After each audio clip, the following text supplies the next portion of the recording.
이번 이야기는 인간관계가 얼마나 우리의 인생과 운명을 좌우할 수 있는지를 보여주는 중요한 내용입니다. 이런 사람과는 인연을 끊으세요. 라는 문구에 공감하시는 분들도 계시겠지만 막상 실제 상황에 부딪히면 결코 쉬운 일이 아니겠지요. 하지만 인생에서 반복적으로 불행과 좌절을 불러오는 인간관계가 있다면 과감히 정리해야 할 필요가 있습니다. 어쩌면 이것이 굉장히 냉정해 보일 수 있으나 오늘 말씀드릴 5가지 유형의 관계는 성공과 발전을 가로막고 때로는 스스로의 잠재력을 갉아먹는 위험 요소가 될 수 있기 때문입니다. 특히 조선 후기의 대학자 다산 정약용 선생이 다양한 저술과 편지에서 경계했던 인간관계의 특성이 현대를 살아가는 우리에게도 크나큰 시사점을 준다는 점이 놀랍습니다. 시간과 배경은 달라도 사람 사이에서 벌어지는 문제와 폐해는 크게 다르지 않다는 사실을 새삼 실감하게 됩니다. 본 영상에서는 이러한 운명을 망치는 사람들의 특징을 5가지로 정리해보고 이것이 결국 우리의 삶 전반에 걸쳐 막대한 영향을 끼치는지, 그리고 어떻게 하면 이런 부정적인 관계를 끊거나 개선할 수 있는지에 대해 구체적으로 살펴보겠습니다. 오늘 내용은 제목과 썸네일에서 명확하게 경고하는 바와 같이 이런 유형이라면 반드시 정리하거나 적어도 거리를 두어야 한다는 메시지를 담고 있습니다. 다산 정약용 선생이 인맥관리와 인간관계에 있어 어떤 지혜를 남겼는지 함께 떠올리면서 내 주변에 혹시 이런 사람이 있지는 않은가, 나는 혹시 누군가에게 이런 모습으로 비춰지지는 않는가 스스로 돌아볼 기회가 되길 바랍니다. 가장 중요한 것은 이 5가지 유형에 해당하는 사람들을 무조건 쫓아내라는 뜻이 아니라 이로 인해 생길 수 있는 문제와 파장을 인식하고 현명하게 대처하자는 데 있습니다. 결국 우리가 맞이하는 미래와 운명은 누군가가 대신 책임져 주지 않습니다. 스스로 만들어가야 하고 그 과정에서 누구와 교류하고 어떤 영향을 주고받느냐가 너무나 중요하지요. 인생을 망가뜨리는 유형의 사람에게 끌려다니기보다는 적극적으로 자신의 가능성과 가치를 지켜내며 성장의 길을 걸어야 합니다. 오늘 공유되는 내용은 바로 그런 선택을 하는데 작은 도움을 드리기 위한 것이니 끝까지 함께 들어주시길 부탁드립니다. 첫 번째로, 끊임없이 남의 발목을 잡고 부정적인 영향을 주는 끊임없이 비난하고 의심만 하는 사람 유형입니다. 이들은 주변을 늘 불안하게 만들고 전진하려는 의지마저 꺾어놓습니다. 자신도 뚜렷한 대안을 제시하지 못하면서 남이 뭔가 하려고만 하면 그거에서 되겠어, 내가 뭘 알아 같은 식으로 부정적인 말을 쏟아냅니다. 이런 사람들을 곁에 두면 점차 의욕이 꺾이고 자신감이 무너집니다. 혹여 처음에는 의지가 단단하고 목표가 분명했던 사람이라 해도 옆에서 끊임없이 부정적인 언행을 하면 조금씩 잠식당할 수밖에 없지요. 다산 정약용 선생의 저술을 살펴보면 사람을 가르칠 때 그가 가진 장점을 최대한 북돋아주는 과정이 중요하다고 역설하는 대목이 여러 차례 등장합니다. 가르침과 비판은 분명 구별되어야 한다는 뜻입니다. 가르친다는 것은 문제점은 짚어주되 그 사람이 가진 가능성을 함께 보여주어 계속 나아갈 수 있게 돕는 행위이지만 비판만 하는 사람은 상대의 성장 여지를 꺾어버리는 데 그치죠. 이들은 주로 자신의 열등감이나 불안에서 비롯된 부정적 감정을 상대방에게 투사합니다. 자신도 무언가 도전하기 두렵기 때문에 남이 시도하는 것을 볼 때마다 안 될 거야, 힘들 거야, 실패할 거야라는 말을 쏟아냅니다. 심지어 성공 가능성이 눈앞에 보여도 그저 습관처럼 부정적인 견해를 펼칩니다. 그러다 보니 관계가 깊어질수록 상대방은 이게 정말 안 되는 일인가 하고 자기도 모르게 생각하게 되고 실제로 의지나 창의력을 발휘하기 어려워집니다. 결국 원대한 꿈을 가진이라도 스스로 가능성을 믿지 못하게 되죠. 실제로 실패해본 경험이 있거나 크고 작은 좌절을 겪어본 이들은 더욱 이들의 말에 흔들릴 수 있습니다. 내가 과거에 실패했으니 혹시 이번에도 잘 안 되지 않을까 하는 불안감이 이미 내면에 자리 잡고 있는데 옆에서 자꾸 그래서 내가 못하는 거야 라고 말을 걸면 누구라도 주저앉기 쉽습니다.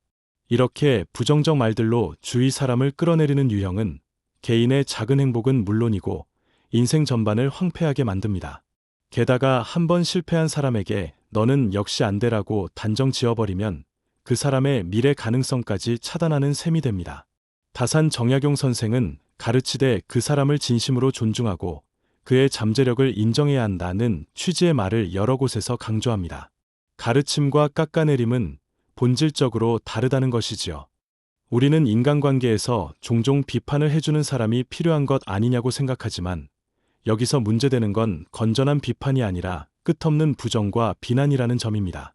건전한 비판은 대안을 찾게 해주고 앞으로 나아가도록 돕는 반면 끝없는 부정은 사람을 멈춰 서게 합니다.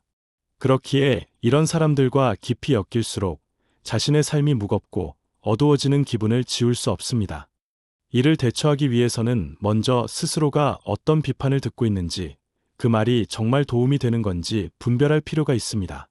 예를 들어, 내가 이런 부분을 개선하면 더 좋아질 거야 라는 식의 말이라면 분명 성장에 도움이 됩니다.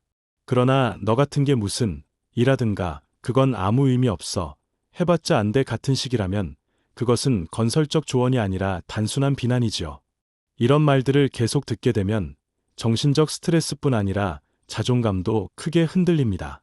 오히려 더 발전하기 위해선 용기와 긍정적 에너지가 필요한데 늘 뒷걸음질 치도록 만드는 분위기가 지속된다면 그 관계가 내 미래와 운명에 어떤 도움을 줄 수 있겠습니까?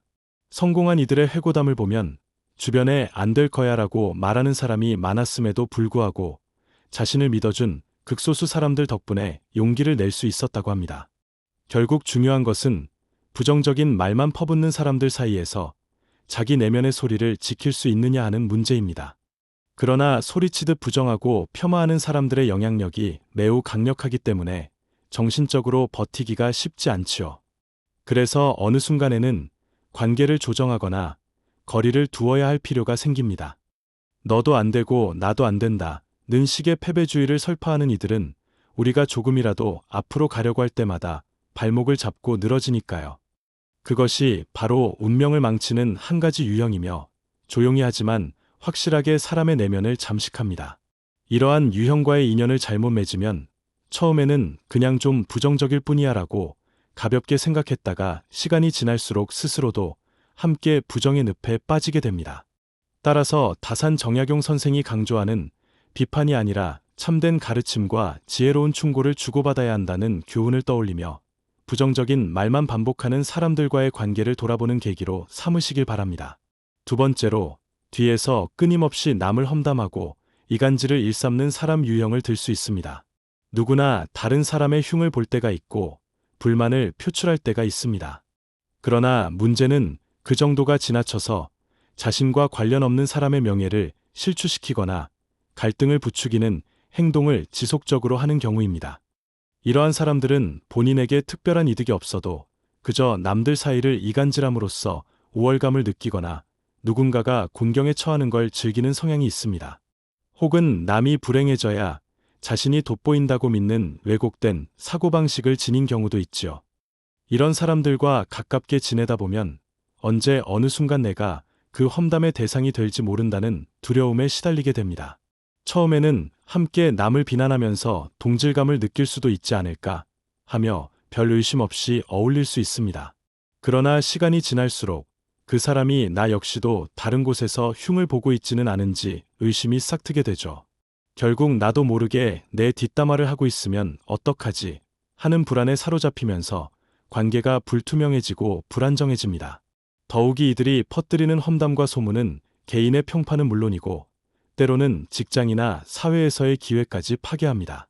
다산 정약용 선생은 여러 문헌에서 사람을 평가할 때 그가 다른 이들의 말을 얼마나 신중하게 전하며 허튼 소문을 퍼뜨리지 않는가를 중요하게 여겼습니다.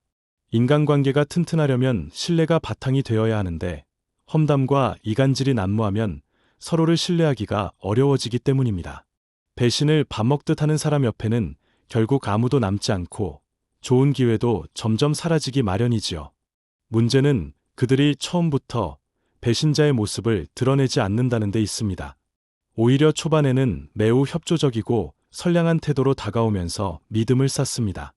그러다 자기에게 유리한 국면이나 더 큰 이득이 보이면 지금까지 함께 쌓아올린 것들을 한순간에 버리고 떠나거나 나에게 치명적인 해를 입히고 도망치지요. 이렇듯 배신의 피해는 단순히 눈앞의 이익을 잃는 데서 그치지 않습니다. 대인관계 전반에 대한 불신을 키우고 더 이상 누구도 믿지 못하게 만들며 때로는 심각한 정신적 트라우마로 이어집니다. 그 후유증은 오랜 기간 지속되어 새로운 인연을 맺는 것에도 소극적이 되고 심지어 가까운 사람에게마저 마음을 열지 못하게 됩니다. 이렇게 되면 혼자 스스로를 고립시키게 되고 성장이나 발전의 기회 또한 제한될 수밖에 없습니다. 배신당해본 사람이라면 아마 공감하실 겁니다. 그 소모되는 감정과 회복이 얼마나 지난한 과정인지 말이지요. 반면 배신하는 쪽은 간혹 이건 내 생존을 위한 어쩔 수 없는 선택이었어라고 합리화하기도 합니다. 그러나 이것이 반복되다 보면 결국 자기 삶 자체가 신의를 저버리는 쪽으로 굳어지고 주위에는 같은 부류의 사람들만 남게 됩니다. 서로가 서로를 배신할 가능성이 높은 집단이 형성되면 그 안에서는 끊임없이 분열과 다툼이 반복됩니다. 이는 개인의 운명뿐 아니라 조직이나 공동체 전체에도 악영향을 미칩니다. 따라서 주변에 노골적으로 배신을 일삼고 뒤통수를 치는 모습이 한두 번 나타난다면 그것은 우연이 아니고 그 사람의 본성에 가까운 부분일 가능성이 높습니다. 이러한 위험 신호를 인지하고도 계속 같이 가다 보면 언젠가 내게도 똑같은 일이 발생할 것입니다. 물론 인간관계에서 배신이라는 단어는 무겁게 들릴 수 있고 상대의 사정이 있을 수도 있지 않냐고 변명하고 싶어집니다. 그러나 분명히 악의적이거나 고의적인 성격이 드러난다면 이를 쉽게 용서하고 넘어가서는 안 됩니다. 내 인생의 중요한 시점에서 소중한 기회나 인간관계를 잃게 만들 우려가 있기 때문입니다. 다산 정약용 선생 역시 제자나 가까운 이들에게 사람을 볼 때 위리가 있는지를 가장 먼저 살펴라라고 조언한 바 있습니다. 이는 위리가 없는 사람과는 아무리 학문이나 재능이 뛰어나도 멀리 함께 갈 수 없음을 깨달았기 때문이겠죠. 이처럼 공동의 목표나 가치, 그리고 서로에 대한 신뢰를 중시하는 태도는 운명을 밝히는 핵심 요소입니다. 배신의 상처는 되돌리기 어렵고 깊이 파고들면 회복 불가능한 지경에 이르기도 합니다. 그러니 스스로의 미래를 위해서라도 이러한 배신자 유형과는 분명한 선을 그어야 합니다. 좋게 해결할 수 있는 일이라면 대화를 통해 마무리하되 불가항력이라면 과감하게 인연을 끊는 결단도 때로는 필요합니다. 다섯 번째로 끊임없이 피해자 의식을 내세워 상대방을 죄책감에 빠뜨리고 정작 자기 행동은 바꾸지 않는 유형입니다. 이들은 무슨 일이 생기면 나는 너무 힘들고 불쌍해, 내가 나를 좀 더 이해해줘야 해 같은 식으로 접근하면서 주변 사람들에게 과도한 책임감을 심어줍니다. 거절하면 너는 나를 전혀 배려하지 않는다고 비난하고 도와줘도 그건 충분하지 않아, 내가 얼마나 힘든지 알아 라며 불만을 말하죠. 결국 항상 외부를 탓하고 자신은 아무것도 바꾸려 하지 않습니다. 이 유형은 겉으로는 약자처럼 보이기 때문에 도리상 외면하기가 쉽지 않습니다. 도와주지 않으면 내가 너무 비정한 사람이 되는 거 아닐까 하는 죄책감에 시달리게 되니까요. 하지만 문제는 이들이 도와달라고 요청하는 수준과 빈도가 점점 높아진다는 점입니다. 처음에는 작은 부탁이었는데 점차 인생 전반에 걸친 모든 문제를 상담하고 의존하려 듭니다. 그런데 정작 본인은 개선하려는 노력을 기울이지 않습니다. 도와줄수록 이들의 요구는 더 커지고 기대에 미치지 못하면 쉽게 비난을 퍼붓습니다. 넌 내 상황도 모르면서 왜 그렇게 차가워? 나 정말 힘든데 왜 한 번도 내가 먼저 나서주지 않아? 같은 식으로 상대방을 무력감과 죄책감에 빠뜨리죠. 다산 정약용 선생은 인생의 어려움은 누구에게나 있으되 그것을 어떻게 극복하려고 노력하느냐가 문제다라는 취지의 가르침을 자주 언급합니다. 즉, 어려운 사람이 있으면 돕되 그가 성장하고 자립할 수 있도록 유도해야 한다는 겁니다. 그러나 피해자 의식에 사로잡힌 사람들은 자신이 발전하기보다 주변 사람을 계속 끌어들여서 동정과 도움을 받아내고자 합니다. 어떤 사람은 이를 정서적 흡혈귀라고 부르기도 하지요. 결과적으로 이들은 주변 사람들의 에너지를 빨아들이며 자기 책임은 회피하고 변화하려는 노력을 게을리합니다. 스스로의 문제점을 객관적으로 보지 못하고 늘 세상 탓, 남 탓만을 반복합니다. 이런 식으로 지속되다 보면 함께하는 사람들은 지칠 수밖에 없고 오히려 자기 삶을 제대로 돌보지 못할 정도로 에너지를 소모합니다. 한두 번은 동정심으로 감싸줄 수 있겠지만 계속 같은 패턴이 반복되면 상대방은 점점 피로해지고 나중에는 도대체 언제까지 이 사람을 챙겨줘야 하지 하고 관계 자체에 회의감을 느낍니다. 심지어 이들은 때때로 피해자인 척 행동하면서 남을 조종하려 들기도 합니다. 내가 이렇게 힘든데 너는 왜 도움을 안 줘? 내가 내 입장을 이해해줘야 제대로 된 친구 아니야? 등등. 이런 말을 계속 듣게 되면 상대방은 내가 정말 잘못했나? 내가 너무 냉정한가? 하면서 스스로를 자책하게 되죠. 그러다 보면 정당하게 거절해야 할 일도 거절하지 못하고 계속 질질 끌려다니게 됩니다.